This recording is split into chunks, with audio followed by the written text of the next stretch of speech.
Ladies and gentlemen, welcome back to the LTA. We're back here in Split 2. We got a brand new Summoner's Rift ready to rock and roll here for you this week. And we got FlyQuest and Shopify about to throw down to get things started here on this lovely Saturday afternoon. I'm Captain Flowers, joined by Isaac, Azael, Cummings, Bentley here for this one. How you doing, Shane? I'm doing good, man. I'm actually really excited for these changes. I think it's going to make competitive League of Legends way more interesting. I was not a biggest fan of all of the objectives that we actually had during the kind of Noxus season in Season 1. I felt like there was too many objectives, and it really kind of simplified the jungler's job to a point where it was just basically full clear base, full clear objective, full clear objective. There wasn't really time for creativity because you just had to maximize experience to be as powerful as possible for every single objective fight, which was basically happening nonstop. Now there's only the one grub spawn. It's desynced from dragons. There's more of an opportunity for junglers, I think, to actually showcase some creativity, to potentially look for more ganks and actually plays on lanes instead of just always having to be glued to objectives time and time again. And especially with that happening this week specifically, because when you look at the LTA schedule, we've got a lot of those top half versus bottom half matchups. And if you're a bottom half team, I think you're actually really happy to have major changes to the game, to the systems of things when you're going up against the tougher squads, because now you have an extra lever you could pull. If you understand the changes better, if you have a better grasp on this new version of the game, that could be the edge you need to get a dub here. So let's go ahead and jump into it. Draft is already underway. Nefiri, Yone, Ezreal banned out by FlyQuest. Shopify taking out the Varus and the Vi. So if nothing else, we're not getting Varus Ezreal here in the first game. Nico, last ban of the first half. Yeah, my question is Kalista priority going to remain high with the nerfs that came through? I'm expecting it to have really fallen off because it wasn't even performing that well in the LTA anyway. You know, even globally, it was only like slightly above 50%, and a lot of that was kind of carried by some of the really dominant players on it. You look at guys like FaZe, who were doing really, really well on Kalista and stuff like that.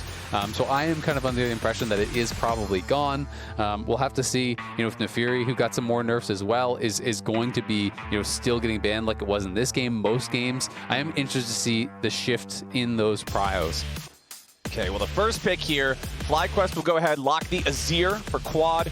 The response from Shopify, a Jayce Sejuani combo for the jungle and one of the solo lanes. Yeah, and it does feel like it's potentially setting up, you know, for another melee solo laner here, you know, for the side of Shopify. We'll have to see if they are going to go for it and exactly if what they want to pair with it. Inspired has been hovering on this Nidalee for quite a long time. If it gets locked, I wouldn't actually be super shocked to see it go up top for Bwipo, because if you've been watching his stream, he's playing a lot of Nidalee top, and it is actually quite strong. It's very heavily used just kind of as this massive lane bully, basically.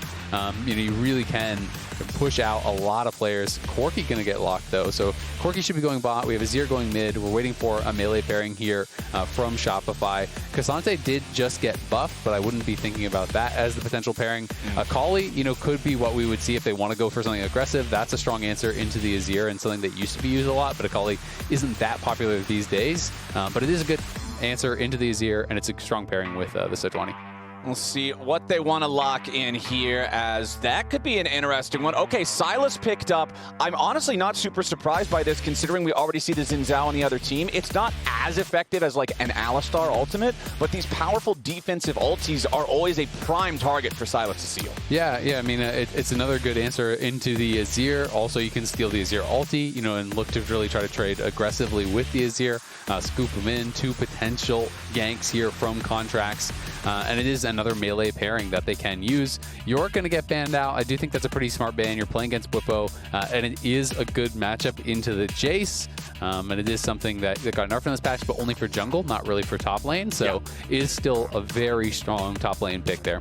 And I mean, you even heard in the Player of the Week interview that Raz just did with Bwipo from last week, when he asked him what is an underrated champ that people should be playing right now, Yorick. That's the answer. So keeping that away from Bwipo, 100% agree with that decision.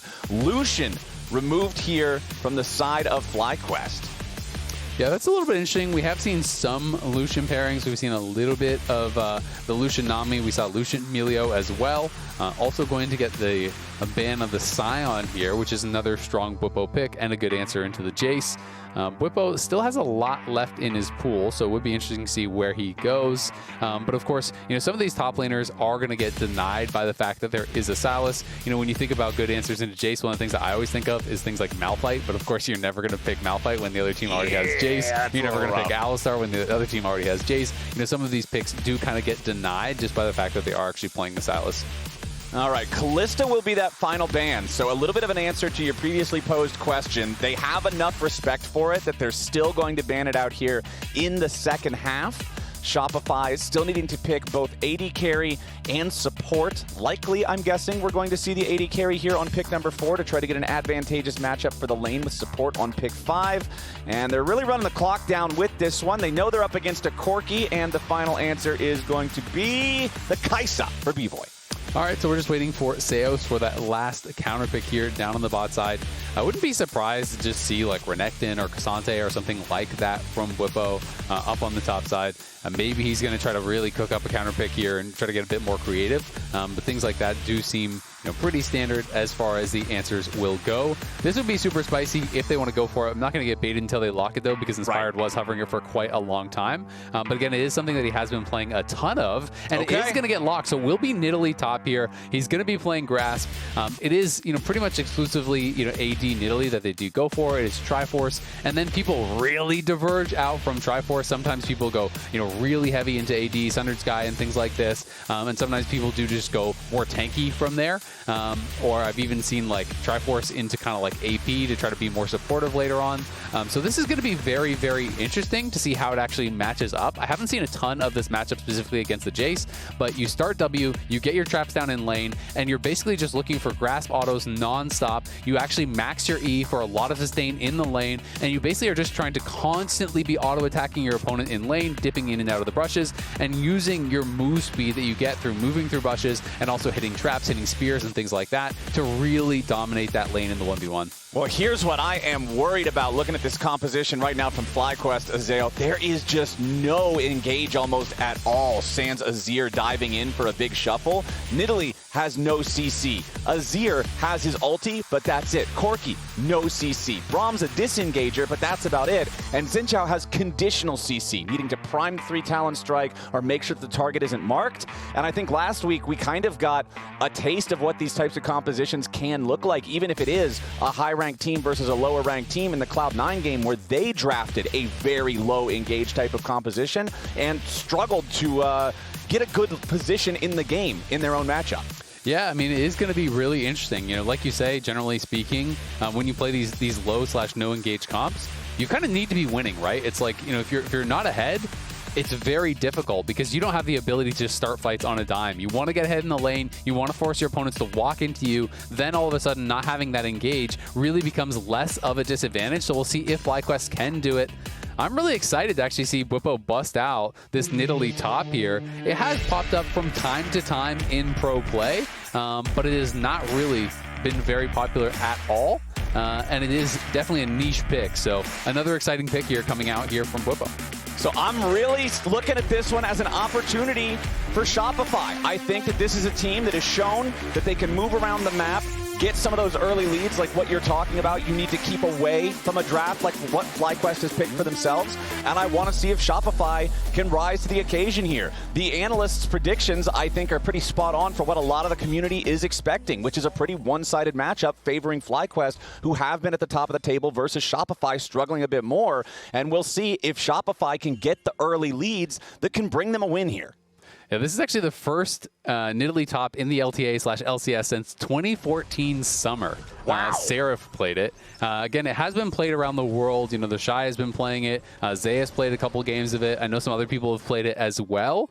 So it's not like he's debuting this pick to the world. And this is something that you do see in solo queue from time to time. It has actually been in solo queue a decent bit over the last year or so, but still, it's pretty niche, and it's usually people who are like heavy Nidalee players that are the ones that are playing it. It's not just something that anyone will play. going to be really interested to see how Bwipo does play this out. Another trick that you can actually do is if you want to prep your grasp, you can actually drop a trap on a jungle camp so that it spawns on that jungle camp as it starts. And then you'll see that he has a grasp proc ready. Doesn't look like he has that trap down, but then you can actually start the lane with the grasp auto immediately. So this is going to be fun. Both of them already do have that lane ward in that side brush. You can see that Shopify even went and put another one in that front brush for him to give him 2 wards there. That's really going to help out Fudge because Nidalee is constantly trying to auto you and then dip into that side brush to drop the aggro from the minions. But because there's this extra ward here, it actually makes a really big difference in these kind of matchups because the minions will maintain aggro on Bwipo when he's dodging into the side there. Well, we'll keep track of how this lane bully versus lane bully matchup ends up going up here in the top side. But last week when we saw Shopify play their games in their series against Dignitas, they actually had leads in a lot of those games. And you can see here, they keep the game close for a while, right? At the Dignitas series, they were able to actually get out to some pretty meaningful leads before it crashed, but they'll keep the game close for a good long time. And then once they get near that 20-minute mark in the game, it seems like they have trouble figuring out what they want to do as a unit. What are the macro calls to then get further ahead or bring themselves back up to a better spot? Yeah, I mean, they've had a lot of really competitive games. You know, you could see on the gold graph, they got blown out by TL, but when you look at the time they played against FlyQuest last, they actually were ahead on gold at 30 minutes against FlyQuest. FlyQuest had created the small earlier advantage, but then Shopify was able to win some fights, you know, pull that back, get into a lead themselves. It ended up then being FlyQuest, you know, still had the Dragon advantage, took Seoul, won the game, whatever. But they've been close against them at 30 minutes. Cloud9, they had a really tight game against Cloud9 at, you know, 25, 27 minutes. And Fudge barely surviving there, as it is just so hard in the 1v1 here against Bwipo. And you can see Contracts is moving around. They may TP aggressively and try to look for a play here, but it looks like mostly Contracts just wants to go and grab that top scuttle. All right, Contracts making his way down into the river there. As you can see that Inspired is also on this side of the map. Teleport returning now from Fudge. As if Contracts moves up here, they might have the angle on Bwipo that they need. The Nidalee is pretty mobile. If nothing else, he should just have to spend Flash here. Stun coming out from the E. There you go. Escapes to the sky. Still takes the accelerated shock blast. So decent amount of damage. They get the summoner spell as well. But remember that Bwipo still has his teleport. So he'll just go ahead, go back to base, return here. And considering Fudge has already teleported and returned to lane, lost about 1/3 of his health, it's still going to be a good lane state for Bwipo. It is, but it would have been really good because the wave is pushing away from him. So he probably, during this, lost about, you know, 3 melees or so, maybe even a little bit more than that. You can see the wave is going to be very beneficial for Fudge. And the fact they lost his flash means likely he has way less pressure to actually go for a solo kill or something like that. You know, he was able to push Fudge back, but this is going to buy a lot of time, a lot of relief there for him on the top side. And you can see Contracts is clearing his ward.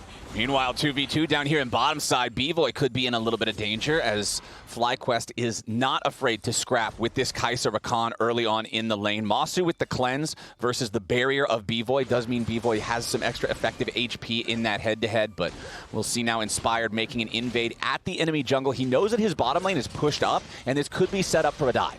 Yeah, it absolutely could. And he also just knows he needs to get something on the other side of the map because Contracts went top twice, so you need to be taking jungle camps. You need to be doing something to get an advantage elsewhere. It will just be this Gromp. You know, maybe they look for an early dragon or something along those lines, but instead he is just going to go for a recall here. But those couple ganks towards topside definitely relieved the pressure there from Contracts.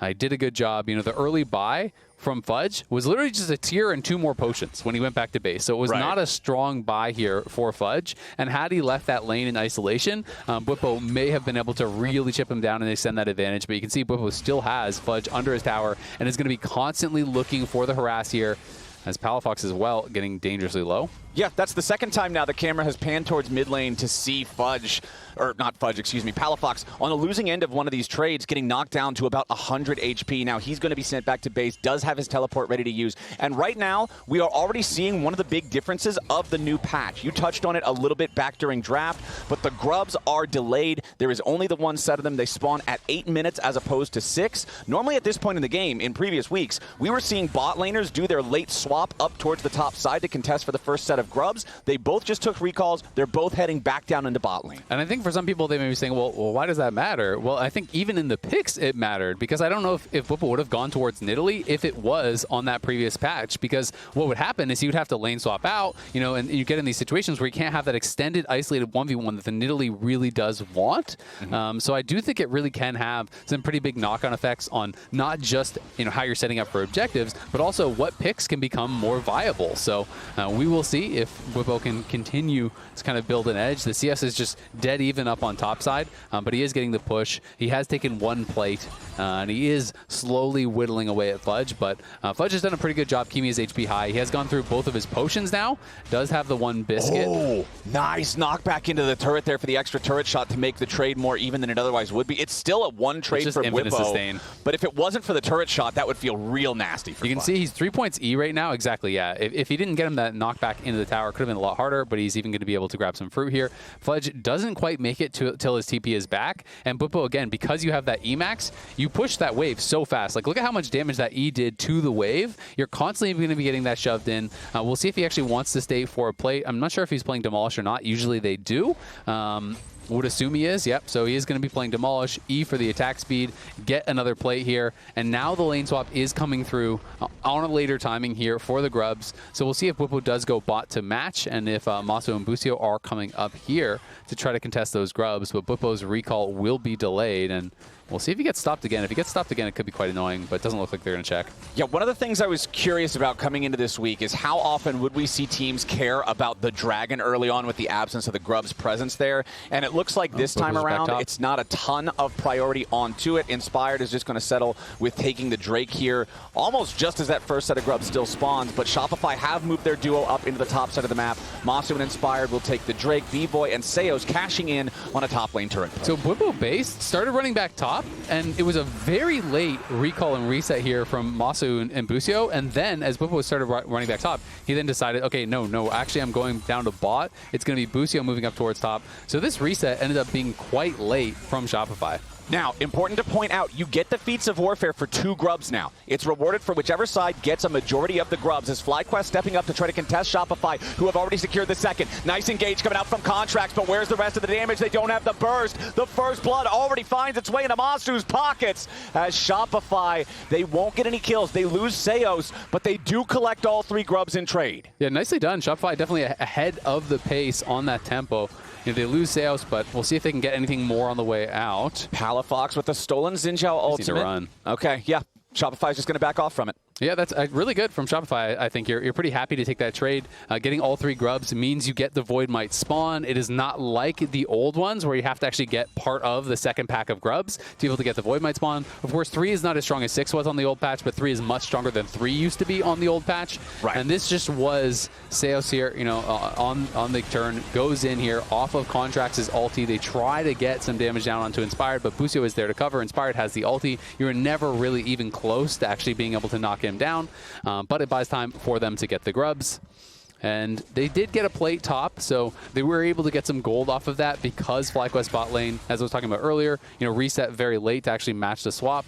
So at the end of the day, I still think it is quite a good play for Shopify. Yeah, I don't think you're complaining about that if you're Shopify at all. Palafox just trying to clear out this large wave that's stacked up, wants to use the stolen Crescent Guard to just knock away most of those, farm up whatever he can. Speaking of farming, Bwipo is doing just that down here in bottom lane. Plenty of alone time here with the turret ready to take out these plates. On Nidalee in solo queue, not the greatest record, but I feel like it's also one of those things that you just got to improve. Put the reps on. Also, I feel like in solo queue, the problem with locking in Nidalee top is once 25 minutes hits, you're still Nidalee top, and you can't really trust the rest of your team to be able to, end the game coherently. I will say that's also a problem in pro play, though. You are still Nidalee top. Okay. You don't get to transition into Kale in pro play. We'll see. But no, I hear you. I mean, it's like, the idea being if you're building advantages, that means more in pro because you can capitalize on it more regularly or whatever. Bwipo is also he's a fun player to watch in solo queue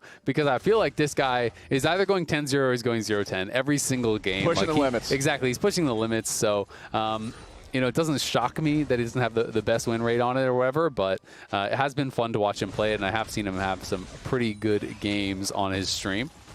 All right, so let's see what Massu and Busio can get done up here in this top side of the map. Worth noting also, Rift Herald spawning at 15 minutes now, so we'll see if that turns into anything especially interesting in terms of the timers. It probably won't in this game just because of the fact that that first dragon wasn't taken early. Second dragon's going to be spawning here in 2 minutes, and then it's still another 2 minutes away until the Herald rears its head.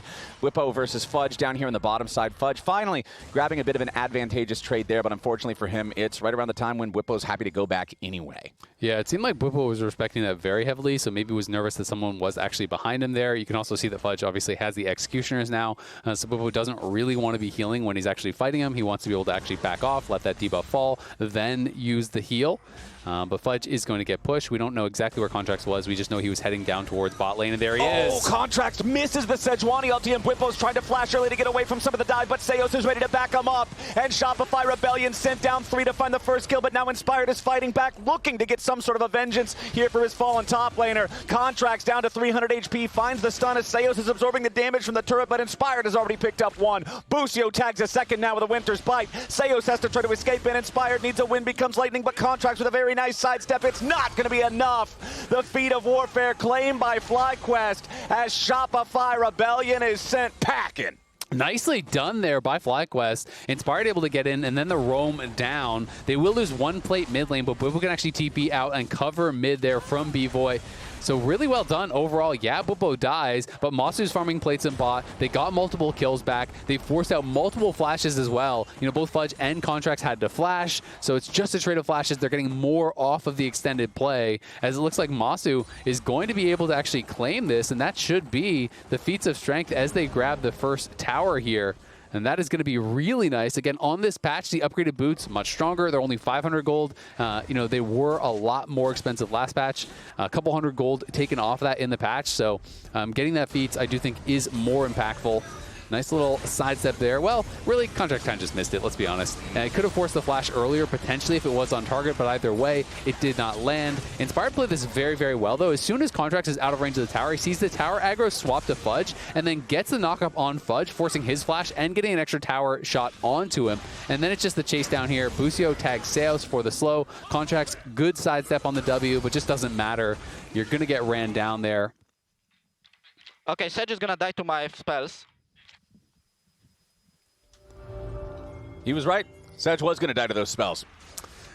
Well, was he right? Did he die to a spell or an auto attack? Well, the spells did most of the work. The auto attack just KS'd it. No, okay. All right, the spells. Okay. Just don't want to give credit to the honest auto attacks. No, all right. Man, you know? This is auto attack disrespect. Yeah. All right. Well, technically, if you're Zhao, your auto attacks and spells can be the same thing because of Q. True. If you press Q, but it's still an auto attack. Your spell is just enhancing the work. You know? By a spell. It's like you're digging, but now you're digging with a shovel. If you have a magic sword, it's still a magic item, even though it's still a sword. The same rule applies to spears. So you're saying it's no longer an auto attack? No, it's an auto attack and a spell. It's an auto attack, blessed or enchanted, depending on which you prefer. Which is it more of? It's a spell because it doesn't do anything special if there's no Q on it. It's a spell. It's more of an auto attack. No, it's a spell, man. Okay. All right. Well, we're gonna have to ask the Twitch chat experts here. We got FlyQuest coming out for a dive. Q and auto attacks. Is it more of an auto attack or more of a spell? It's a spell because it doesn't do anything special if you didn't press Q. Okay. All right. We're back in bottom lane. Otacon's pit is in the bottom side of the map. Shelly's going to spawn here in about 10 seconds. Otacon going to spawn in 5 minutes. We'll talk more about Otacon a little bit closer to when he spawns, because he is also very different now on the new map. But Herald is now spawned. Shopify not going to allow FlyQuest to go ahead and start that one up. Quad sent one soldier in there after it and then immediately decided to back away. Seos is back in his own jungle, now backing up a little bit himself as Inspired has his ulti stolen by the Sylas. FlyQuest going to force down the tier 1 turret here. A nice shuffle coming out from Quad. Forces Summoner spells back out of Bvoy, but now Inspired in trouble in the back line as Bvoy barely survives, and Massu's going to get shut down. Inspired could be in some danger now, too. Lots of damage coming in from Shopify Rebellion. They've already found 2 kills, and Palafox wants to make it a 3rd. He claims Busio's life, and now another death's going to pour in as Quad will fall as well. It's absolute disaster for FlyQuest as Shopify Rebellion punish their greed. Yeah, FlyQuest way overforced there. They don't even have TP available on Bwipo, so he was never going to be able to join there. And they are just going so deep for that kill onto Bvoy, they can't even get it. Let's watch it one more time. Fudge was back at base, but he has the teleport available. They could have just taken the tower and backed off. Instead, they get the knock-in on Bvoy here. This is where the overchase begins. Massu flashes forward after the flash from Bvoy. They're trying to finish him off, but Fudge arrives, Seo's peels. They knock down Massu, and then Quad here trying to stand and fight after the backside had already been lost to that fight. He goes down as well, 4 for 0. We're back to live. Can Bwipo get anything? I don't think so. He's in a 1v5, man. I know that top lane Nidalee can bully in a 1v1, but 1v5 not quite. Also, by the way, I was just updated. According to the public poll, 53% of people agree it's a spell, Isaac. It has magical powers. The majority aren't always right. No, the 47%, those are the scholars in the chat. Stop the count. It's 53 to 47. I was right. It's a spell. Otherwise, it's just a stick. Without the magic, it's just a stick. It's an auto attack. No, it's a spell. It's an auto attack enchanted by the magic of a spell. I can agree that you are sorely and sadly mistaken, and I will forgive you for that. Because I am a good friend, and that's what good friends do. It's a kind of friendship is a kind of magic, just like the spell that is Xin Zhao's Q. Now that we've resolved this problem, this conflict, this bit of PvP here on the desk, let's get back to the PvP in the game, because FlyQuest, despite the fact that they just had a massive blunder in the mid lane, are still ahead in gold. They are still ahead in gold, but they do still have Nidalee top. And I feel like that is a significant debuff to your team fighting later on. You know, Nidalee can, it's not like you can't do anything, but it is really hard as AD Nidalee to actually get in there. You can't just like 100 to 0 people by hitting some like juicy spear. You don't have a lot of AP to actually be able to just kind of like play the supportive role and heal people up. You kind of need to scrap, but in a 5v5, you're generally not tanky enough to actually get in there and scrap. So usually when I see AD Nidalee, you kind of just have to keep walking down the side lanes and trying to get 1v1s and trying to find fights. But he's actually down on gold compared to where Fudge is, so hasn't really been able to create a meaningful advantage. You know, Fudge, that TP play, was able to make something happen, and Contracts early was able to relieve some of the pressure up on that top side. FlyQuest definitely still have a chance, but it's going to be tough. I mean, that mid lane play was really bad for FlyQuest. They way overextended. They could have just taken the win off of, okay, great, we forced Bvoy's flash. Okay, great, we took the tier 1 tower. Okay, great, Bwipo was pushing bot. Like, those are all wins, but they tried to go for so much more and lost it all. It seemed to me like the big failure point was just the fact that Quad went in slightly too early for the shuffle on Bvoy, because then they had to spend 2 more auto attacks to kill the turret instead of him. He barely escaped, and it just all collapsed. But now, FlyQuest have already claimed the first 2 Drakes. Shopify want to stop their stack, but FlyQuest are not willing to allow them to do such a thing, as now they're taking over the Drake pit. The Drake already down to about 4,000 HP. Seos and Contracts, keep your eyes on them here for the engage. Busio has already thrown up the shield. Contracts gets an ulti, but it doesn't do a whole lot. The Chemtech Drake going to be secured by Quad and the rest of FlyQuest, as Contracts is left to the wolves. Shopify Rebellion just fall apart here fighting for this. The Dragon goes over to FlyQuest. The kill also looking pretty good for their side, but not quite going to come through. It's so interesting, you know, how Shopify decided to play this out, because they weren't willing to give the tier 2 top, which is obviously a lot of gold to give over to Bwipo. But I feel like if you just bring Palafox to the fight, you win the fight for sure. Yes, you will lose your tier 2 top, but you're probably going to be able to get something more on the other side. It's just kind of interesting because they decided to actually match, which I think is really advantageous for FlyQuest. Bwipo really can't do a lot if he showed up to the 5v5, whereas I think Palafox can. So ended up just being the scrap in the side lane, and now Massu is here. He could be in trouble. Yeah, Palafox, not long for this world. A stolen Corki ulti's not getting you out of that one, and Massu collects another kill for his team. Yeah, that is really good. They get that kill in the side lane. They already have this tower very low. They are going to have to back it up here, as Contracts is around as his Bvoy. Shopify now sending multiple members top, but FlyQuest has now reestablished a pretty significant gold lead here, up to 2.2k. Massu very far ahead of where Bvoy is. He's sitting at 3-1, 1.6k ahead, almost the entire gold lead, it really feels like, for FlyQuest. FlyQuest with 2.2K, feeling just absolutely great about the current state of things. Otacon is alive, so let's talk about him a little bit. It's not the two different kinds like it was in the last split. Thornbound. It's Thornbound Otacon instead. He's got a couple of new shiny powers, including the ability to have a pretty impressive takedown effect once he's claimed. Yeah, so basically it is like the Flowers one from before, but Thornbound is a little bit different. Basically what it does, instead of spawning this big kind of grove of flowers, the 30 flowers that you could pick up before, now it just sucks up all the flowers on the map, so you get 30 flowers less. You are getting a lot less experience as well as adaptive force, as Bwipo scrapping here with Fudge. Yeah, Bwipo versus Fudge is not a winning matchup right now. Fudge forcing the flash out of Bwipo. We could walk into Sylas. This is a problem for the FlyQuest top laner. If you can't win the 1v1s, the Nidalee just feels so troubled, but the nice use of the Blast Cone gets Bwipo away. Yeah, that feels really bad for Palafox. You actually flashed there as well. But yeah, so you are minus 30 on the flowers, but we will get to it. I just don't want to be interrupted by a fight. So yeah, so basically what you are gaining though is the automatic pickup of all the flowers. So if you get the smite, you get that. That is automatic. You also do get this takedown proc like you were talking about, which is about 650 units in range when you get a takedown. You also get a 60% slow for 1.5 seconds, and you get 15% current health damage done to your enemies. So when you start to win a fight, you really start to win that fight even harder. But you are getting less experience, a less adaptive force, so there is that trade-off. I do think it is weaker than the previous version when you claim it, but it does have some different powers.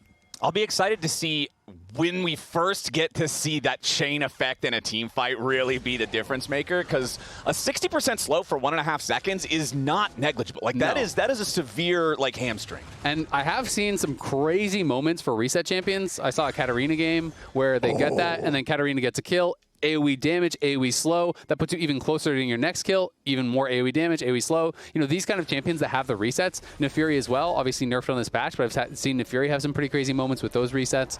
I do think those style of champions, it can be really, really powerful. And even sometimes just getting that first kill means the slows start chaining, and the AD carry is just going to be able to always stay in range and keep getting those auto attacks out. So it definitely can be beneficial. But of course, when you're looking at win rates and things like that, base stats are always going to kind of reign supreme because they're just always going to have that effectiveness, you know? All right, FlyQuest with a 1,500 gold lead. Nothing that's going to allow them to just play the game however they want. They seem to be very respectful of the Shopify Rebellion comp. And again, I want to remind everybody, FlyQuest want to be at objectives first. Their lack of engage means it's difficult for them to just walk up to Shopify. And right now, it's the Rebellion with control over the Otacon pit. It absolutely is. And just to touch on the AD carry builds here, we have the full AD Kai'Sa here with the IE completed. And over on the other side, Massu did, BT, has the collector, is going to be going for an IE third. More people have been experimenting with just kind of the BT first, as Bwipo may be going down here. He's got to run. Yeah, Fudge doing a good job here in this trade at the start. Gets the 1v1 against Bwipo's Nidalee. Fudge comes out on top. Quad makes the TP up into the top side of the map to guarantee that it's an even trade 1-for-1. But considering the enemy top laner is dead and the enemy mid laner just teleported to the other side of the map, the remainder of Shopify Rebellion is making the call to go for the Thornbound Otacon. Palafox is coming in over the wall to try to contest Inspired. They can't allow him to be able to steal this one away. They're all going to dive in, switch the focus over onto Inspired instead, but he steals it away. Inspired steals the objective, and now Massu's in a killing spree. He might just go even further. Shopify Rebellion crumble. Inspired, the hero of the day, a triple kill over to Massu as the dust settles, and it's about to be one more on top. Palafox trying to sneak through the brushes, but he shoots him right in the face, point blank range with the Corki gun. There's no way out. That is it. Yeah, that is devastation for Shopify there. It all came down to the smite. Inspired got turned on. They try to actually focus on him, but at the same time, Otacon's going to continue dealing damage here. Massu is free-firing this whole time. Look at Massu just sitting there comfortably, getting damage out. Inspired gets the W here into the smite, is able to secure it. Contract cannot get it, and again, you instantly get all of the flower buffs. You instantly get that takedown buff that we're seeing, that little pop, that AoE pop that is coming through. And Massu with the BT there, very tanky. More and more people have been trying this build on different ADs instead of just MF, getting an early Bloodthirster. It just gives you so much strength in a lot of these situations, and now he has the IE completed as well. He is massive. Deathcap's done in the mid lane there for Quad, and this is a FlyQuest really running away with it. And you could read the words on DeMonte's mouth. There was frustration in the eyes and hearts of Shopify. I wish that went the other way. Yup. That's such a frustrating experience, though, because you have to think, if you got it, maybe the fight goes a little bit different. Maybe it was winnable from that point, but just those big moments, the smite steal away, Inspired coming up clutch when it matters, and now FlyQuest have a Dragon Soul. They have an Otacon buff. They have a 5,000 gold lead. They have everything they possibly need, and Shopify Rebellion needs some kind of a miracle. They need another massive FlyQuest blunder, another massive overplay that they can punish, and then get Baron or push all the way down one lane and grab an inhib or something really meaningful. Yeah, it's going to be very tough. You know, Fudge has actually been, I think, much more effective than Bwipo for the most part in the side lane, but it just hasn't really mattered here, and it's going to be another fight. Seoul's in trouble. Yeah, Seoul is going to die before anybody else can even do anything with the Rakan engage. Just getting caught out there, and now FlyQuest moving up to continue their work on the turrets. Bwipo, free firing time on that tier 2 up there, claims that, brings the gold lead up to 6,500 as the rest of FlyQuest will move on over to the Baron. Taking this is great for them, and it also removes one of those comeback conditions from Shopify if they were to win a fight later on. Bvoy is going to walk up, try to check the area, immediately finds Busio waiting for him there with a winner's bite. Fudge versus Bwipo. Bvoy swooping in here with a killer instinct. One more shot's going to get him. Bwipo did not manage to flash over the wall, so the first kill goes to Shopify Rebellion as Palafox does not end up getting stunned by the fourth and final hit there with a winter's bite. Busio trying to get away. They want to go in after Quad, but a nice use of stasis keeps him alive. Massu going godlike. They've already killed 2 on the side of Shopify. Double kill over to Massu. The Corki is absolutely massive. Palafox needs a little bit more damage, but he ain't going to find enough. Contracts will die next. Everybody on Shopify is way too squishy for the 10-1 Massu Corki, and FlyQuest wipes the fight. Yeah, Massu is just going crazy in this game. He has just been untouched. It feels like the focus is on other players, but they can't make it happen. They get this initial pick here onto Bwipo. Fudge goes in, gets the knockback, which applies the plasma. In comes Bvoy. Fudge, isn't able to actually finish off the kill himself, but it just doesn't even matter because Bwipo is trying to get to a wall, trying to flash over, can't actually find the angle, flashes into the wall, goes down, and Shopify here decide, you know what, we're just going to try to make the fight happen, but look at the timing from Quad. As that ult is coming in from Contracts, and as the flash chains are coming from Palafox, he just stasis it, immunes both. All of those tools get spent trying to take down Quad, and meanwhile, Massu is completely ignored, just wiping the entire fight. It really all came down to Quad very quick on the Seeker's arm guard. Perfect timing. Yeah, really good response from him as now he has to try to get away. Shopify trying to make their move back here in the mid lane as Quad dashes back over the wall. Busio should die here. Quad falling back to the safety of Inspired and Bwipo. FlyQuest now in a 3v5 in the mid lane, now a 4v5 with Massu ready to join, and honestly, they like those odds. Bvoy has to get away from the Sun Disc as Inspired keeps chasing after Palafox. Contracts defensive ulti to try to get him and the rest of the team out, but Massu's not going to allow it. Legendary Corki in the mid lane. FlyQuest have a 4v4 game, and they're smashing their way into the enemy base. The first inhibitor is already down in mid, and in bottom lane, the wave is just about ready to crash into the tier 3 turret next. Yeah, Shopify gonna try to defend here, but I don't think they have the gas to be able to hold on for very long.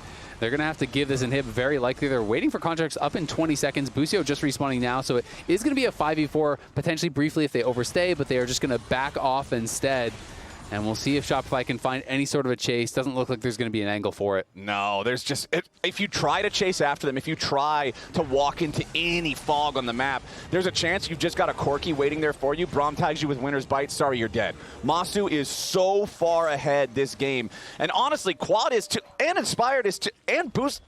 Everybody that's not Bwipo on Nidalee, who has been kind of the sacrificial lamb, he just draws aggro, people kill him. He's like, "Aw, rats, you got me." And then the rest of the team wins. Yeah, exactly. The sacrificial cat up in the top lane. He has gone more towards that full, like, heavy AD bruiser style that you were talking about with the Sundered Sky and the Sterix, so it's harder to kill him. But his job is just to be a nuisance, provide a little bit of pressure. The job's been done at this point. They're 11,000 gold ahead. There's 1 minute and 15 seconds till the Elder Dragon spawns, but honestly, I don't think FlyQuest need it. You just keep them locked up here in the base, you force the end, and I don't see a world where Shopify is able to do a whole lot of anything about it. I mean, just Massu is so tough to take down. Now he has a full shield bow plus the Bloodthirster shield. He'll have his cleanse back soon. He has his flash. He's going to be almost impossible to take out. There's a Mikhail's and a Locket on Busio. He's going to be protecting him. Yeah. If you can't kill Massu, you just can't win the fight, and I just don't think they have the tools or the damage to really be able to do it unless Massu just like Valks in the middle of 5 people.